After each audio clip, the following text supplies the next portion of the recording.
Hari Om. Let us continue our discussion on the ongoing chapter.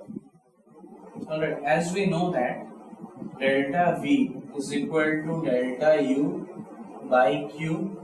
So delta U will be Q into delta V, and delta EU is the difference in potential energy. As we have already discussed, this is the potential energy this is the work done from A to B. If you move a charge from point A to point B, then the work done is equal to difference in potential energy. So work done from A to B is equal to Q delta V. Now let us take an example. Suppose we have a point A and a point B. While moving from A to B, suppose this is at point A the potential is VA, at point B the potential is VB. So work done from A to B will be Q delta V, means change in potential. Change in potential is VB minus VA. Now if we want to move back from B to A in some other path, so work done from B to A will be Q, again change in potential, so final minus initial, so VA minus VB.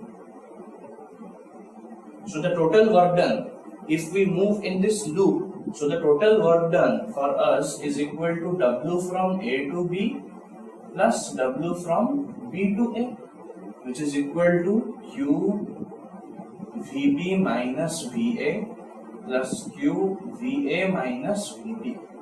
Now if you take Q common, VB minus VB will cancel, VA minus VA will cancel, so 0. So the work done, now if we go from A to B and come back from B to A, so the net work done is 0. So such type of forces in which net work done in a loop is 0 are called as conservative forces. For example, here the force is electrostatic force. Similarly, you must have read, suppose you lift an object from this height to this much, and again by some means you come back to the original height, your net work done is 0. So another conservative force is gravitational force. So our main theme here is that electrostatic force is also a conservative force. So now what are non-conservative forces? These are forces in which if you go from a point to another point and return back to the original point, your work done, net work done won't be 0. For example, frictional force. Alright? So let us stop here today. We will proceed to the next part of the lesson in the next video. Thank you.